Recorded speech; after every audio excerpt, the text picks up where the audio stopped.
আসসালামু আলাইকুম প্রিয় খামারি ভাইয়েরা, আশা করি আল্লাহর অশেষ রহমতে ভালোই আছেন। আজকে চলে আসলাম নতুন আরও একটি ভিডিও নিয়ে আপনাদের সামনে।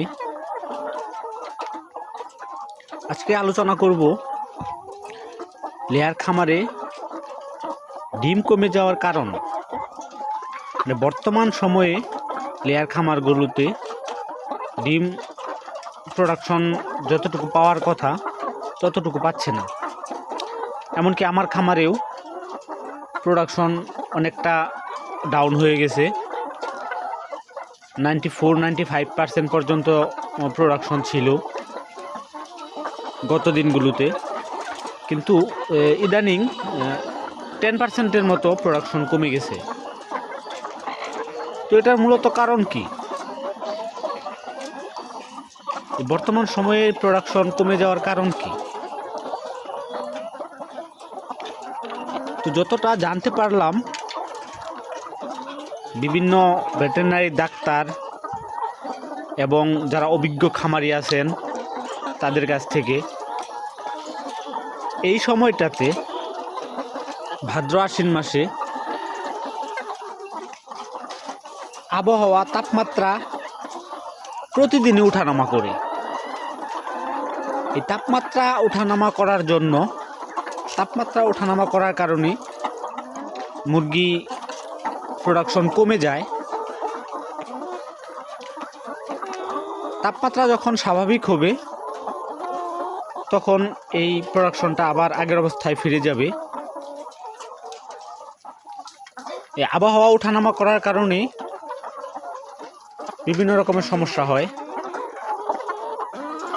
কখনো তাপ বেশি, আবার কোনো দিন বৃষ্টি, এরকম নানান ধরনের আবহাওয়া দেখা যায়। আবার ভ্যাপসা গরম থাকে কোনো সময়। তো এইসব কারণে মুরগি প্রোডাকশন কমে যায়। মুরগির শরীরে সেটা ম্যাচ করে নিতে পারে না, তো যার জন্য প্রোডাকশন কমে যায়। তো এটা নিয়ে টেনশনের কোনো কারণ নাই। প্রোডাকশন আবার আগের অবস্থায় ফিরে যাবে। যারা খামারি আছেন তারা হয়তো বা জানেন এই বর্তমান সময়টা একটু মুরগি খামারিদের জন্য খারাপ। আবহাওয়ার জনিত কারণে এই সমস্যাটা হচ্ছে। আমি প্রথমে ব্যাপারটা তেমন একটা ওইভাবে নেই নাই যে হয়তো বা কোনো প্রবলেম হয়েছে যার জন্য ডিম কমে যাচ্ছে। 10%-এর মতো ডিম কমে গেছে, এই জন্য একটু টেনশন হচ্ছিল। তারপর ডাক্তারদের সাথে পরামর্শ করলাম এবং বিভিন্ন মেডিসিনও দিল ডাক্তাররা। তারপর তারাই বলল যে এরকম এই আবহাওয়ায় প্রোডাকশন একটু কমে যাবে এবং কমার কথা। তো এখন আবহাওয়ার পরিবেশ ঠিক হওয়ার আগ পর্যন্ত অপেক্ষা করা ছাড়া আর কিছু করার নেই। তো দিন যেদিন ঠান্ডা থাকে ওই দিন খাবার ভালোই খায়, দিনে তাপমাত্রা বেশি থাকলে খাবার কম খায়, কিন্তু প্রোডাকশন অবস্থা একই। প্রোডাকশন যদি খাবার বেশিও খায়, প্রোডাকশন বাড়তেছে না। তো এই সমস্যাটা শুধু আমার একার খামারে না, অনেকের খামারেই, অর্থাৎ বর্তমান সময়ে প্রায় সবার খামারেই এই সমস্যাটা। প্রোডাকশন অনেকটা নেমে গেছে। এটা টেনশনের কোনো কারণ নাই।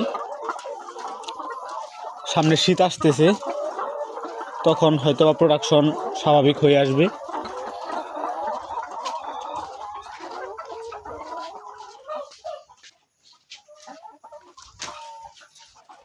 তো এই ছিল আজকের মতো বিদায় নিচ্ছি। আসসালামু আলাইকুম।